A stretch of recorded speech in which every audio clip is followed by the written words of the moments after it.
There are two types of coaches who are walking into 2026. The first type of coaches are the just another coach, and these are the type of coaches who have nothing different from the competition. They look alike, they post the same type of content, and because of that, they are overlooked, they are underpaid, and they are always chasing clients. But on the other hand, we have the branded coaches, and these are the type of coaches who are different from their competitions, and because of that, they are recognized, they are well paid, and instead of chasing clients are chasing them.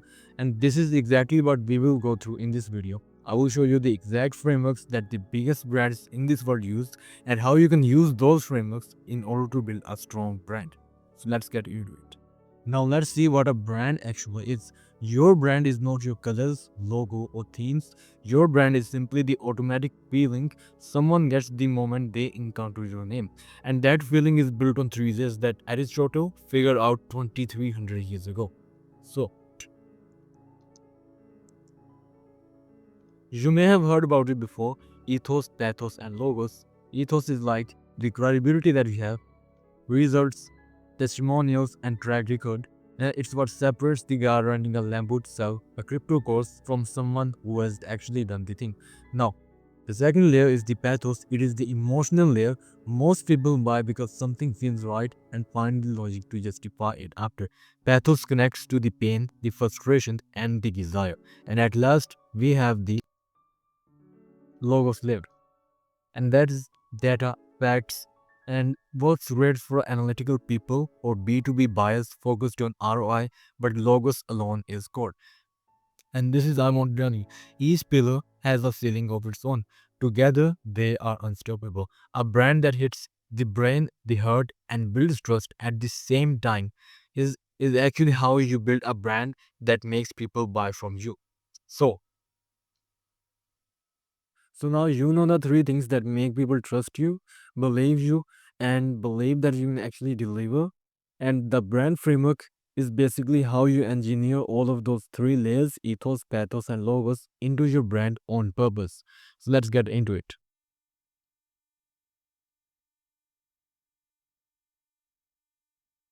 The first thing is being bold. The problem is that most brands blend in with everyone else. They try to play it safe by trying to sound like everyone else and look like everyone else. And your audience's brain, which is simply a pattern making machine designed to conserve energy, is feeling you both under seeing it and moving on. To show you what I mean, look at the picture below. Where is your eye naturally drawn to? And I bet it was the top right one. Why? Because it is bold, it stands out, and it is different. And you can apply the same principles to your brand. If you look and sound like everyone else, your brand will be weak and people will view you as generic commodity, meaning your brand will be forgettable and struggle to grow. Your business will have to charge lower prices. But when your brand is bold and different, you will stand out easier on social media and grow faster. You will be in your own category inside prospects' mind and reduce competition, and you will be able to attract more clients and charge premium prices. For example, Elon Musk has one of the most bold brands. He is disrupting entire industries, producing cyber trucks to smoking weed on Joe Rogan podcast and buying Twitter too. So this is the first step, and that was to be bold. Now, the second thing is relevancy. I want you to picture your favorite content creator right now. Maybe it is Alex Hormozy, Charlie Morgan, Jeremy Hines, and why do you consume their content? Well, it is because their content is relevant to your situation, and if it wasn't, then you would not consume their content. And this is where I see most person brands screw up. You need to create content that is useful to your audience's life. And this is pretty simple. By being useful, you are simply the bridge between your audience's pain and their desire. You help bridge that gap. Now, when you are relevant, you are useful, and when you are useful, you are valued, and when you're valued, you attract an audience looking for help. And when you attract an audience looking for help, it is much easier for you to sell them on a product or a service. Now, the third step is being authentic. Your offers can always be copied, your funnels and frameworks can be replicated, but one thing that people can never copy is who you are. And that is why the strongest brands are the ones that connect with people on an emotional level. Why? Because emotions are primal and powerful. Emotional experiences engage the brain deeply, creating strong and memorable connections.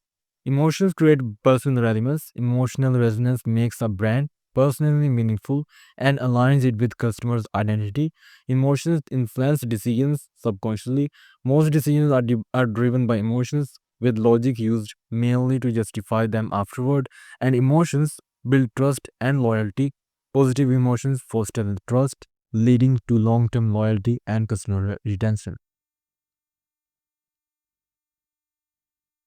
And at last, emotions connections are hard to break. Emotional bonds are more resilient and enduring than logical connection, making them stronger drivers for loyalty. And building a connection comes down to two things: how relatable you are and how inspirational you are. For example, Alex Samovi connects with his audience by sharing his story of sleeping on the gym floor and losing his money multiple times. The first step is being notable. I want you to picture two fitness coaches walking into a room right now. Fitness A, Fitness coach A walks in. He is 300 pounds, sweating through his shirt, breathless from the walk up the stairs, and he looks you in the eyes and says, "You need to lose weight, eat clean, and exercise daily." Then fitness coach B walks in. He is lean, shredded, looks like he has not missed a single workout in 10 years, and he says the exact same words: "You need to lose weight, eat clean, and exercise daily." Same advice, word for word. And as you can see from the picture below, who do you actually believe? Coach B every single time without thinking, not because his advice is better or it is. Or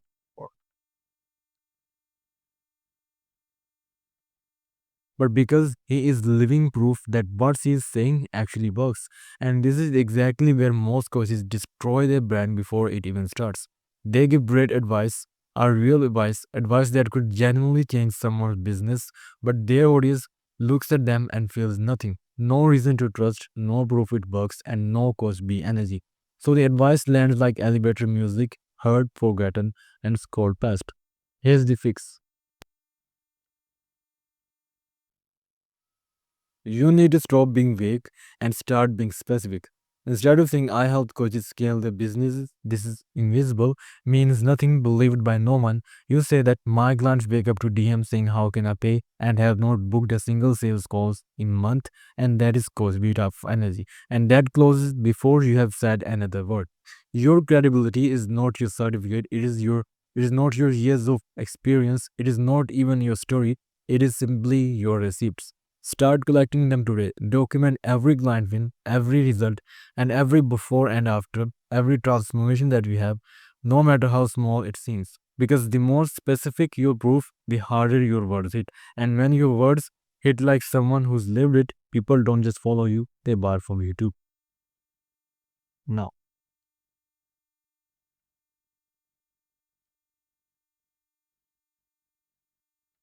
the fifth step is being dedicated. I want you to picture your favorite content creator right now. Maybe it is Hermosi, maybe it is Danko, or maybe it is Charlie Morgan. Now tell me, how many times you have heard Hermosi explain the value equation? 5, 20, more? And here's what is interesting. Every single time he explains it, you don't think this guy is repetitive. You think this guy really believes this. And that's the difference between a content creator and a brat. Most coaches say something powerful once, get decent engagement, feel good about it, then immediately move on because they don't want to seem like they are repeating themselves. And this is the mistake that keeps them invisible.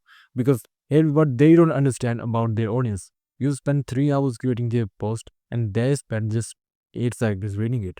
Most of them scroll past. The ones who did see it, they have already forgotten it, and the ones who remember it need to hear it 6 more times before it even sticks, and 10 more times before they associate it with your name. And that is not a content problem, that's just how human memory works. Dan Go has said, "You are the niche across hundreds of posts, dozens of videos, thousands of comments, and that phrase is his brand now. You hear it, you think of him automatically without trying, and that's what dedication means. it is recognition. And recognition is the only thing that turns a follower into a buyer. So here's what you need to do. Find your idea, the belief that sits at the absolute center of everything you teach. For me, it's this: your business should buy you freedom, not chain you to it. And then say it in a carousel, say it in a video, say it in a case study, in a DM, in your bio, when you open a conversation with your potential client, and when you close one. And not because you have run out of things to say, but because you are building the thing that makes people think of you and only you. The moment that topic comes up, that's no repetition, and that is how a brand becomes a brand. Now, let's talk about building a polarizing message. And this is the type of message that separates you from everyone else in your niche. For example, we have got our top G and you did. When everyone else was saying that you need to go to college, get a job, you need to marry and retire, this was the common advice. And then he came in and he said that the system is designed to keep you poor, there's matrix, and he got everyone else attention. And this was one of the most powerful things that helped him build his brand. Another example is of Alex Hermosi. When everyone else was saying that you should maintain a work life balance while pursuing success, he said that you need to fuck work life balance. And this is what separates him from everyone else in his niche. Now, let's see that how you can go about creating a polarizing message. Step 1 is to figure out what the status quo is in your space. What is the thing that everyone else is in your niche is saying? What is the default advice? Step 1 is to figure out what the status quo is in your space. What is the thing that everyone in your niche is saying? What is the default advice, the mainstream position, the thing that gets repeated over and over? Write it down because that's your starting point. Your polarizing message lives somewhere in the gap between what everyone else is saying and what you actually believe. Now, step 2 is to find where you disagree. Where does your own experience push back on that? What have you seen, built, lived through that made you think, actually, that is not right? That's not how it really works. Most people have something here. They have just been trained to keep it quiet because they don't want to seem to be arrogant or alienate people. Stop keeping it quiet. That's your message. Find where to say, oh, okay, go ahead. Something, yeah.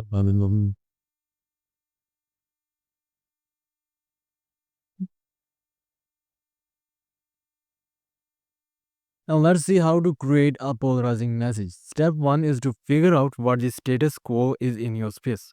What is the thing that everyone else in your niche is saying? What is the default advice, the mainstream position, the thing that gets repeated over and over? Write it down because that's your starting point. Your polarizing message lives somewhere in the gap between what everyone else is saying and what you actually believe. Now, step 2 is to find where you disagree. Where does your own experience push back on that? What you have seen, built, lived through that made you think that actually that is not right. That's not how it really works. Most people have something here because they have just been trained to keep it quiet because they don't want to be seen arrogant or alienate people. Stop keeping it quiet. That is your message. Step 3 is that you need to compress it into one line. One sentence, ideally under 7 words. No fluff, no qualifiers, no while it depends. You want something that could fit on a t shirt. Likes and cash, you are the niche, buy boring businesses, short, sharp, and committed. If you need 3 paragraphs to explain it, it is not a message yet. It's an essay. Keep cutting it until it is up late. And step 4 is to make sure it actually passes the gut check. Ask yourself, do I actually believe this? Would I say this at a dinner table if someone pushed back? Could I defend it on a podcast in front of 10,000 people?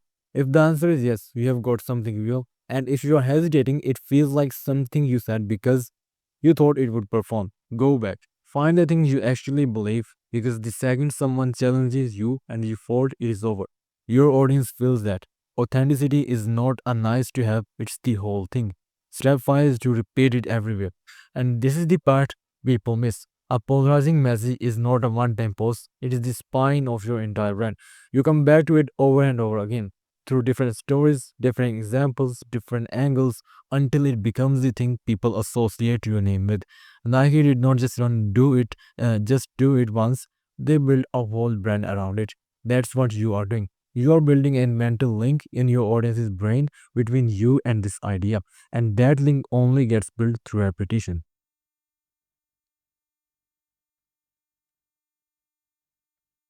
Now, here is a disclaimer. When you commit to a polarizing message, some of your followers or some of the people that watch you are going to leave. You need to let them leave because these are the type of people who may not agree with you. And this is completely fine because you only want the type of people who completely agree with you and who recognize you. Because if you will not lose followers. You will only have people who don't even think about you, who won't give you attention, and who don't really feel anything from you. So instead of having a bland 100,000 followers, just having 10,000 true followers is a much better and a much better choice to make. Now let's talk about enemies. We have been told since we were kids that you don't need to pick fights and that you need to be the bigger person and be kind. So that's exactly how most people go about building a business. They never take a stance. They never go against anything. They just post content that nobody could possibly disagree with and nobody could possibly care about either. And then they wonder at why they are invisible. Because it is easier to unite people against something than towards something. Now, your enemy is never a specific person. It is an idea, a system, a mindset, a behavior, something your audience is already frustrated with and already blaming for their problems. Your job is to give that thing a name and be the willing to call it out.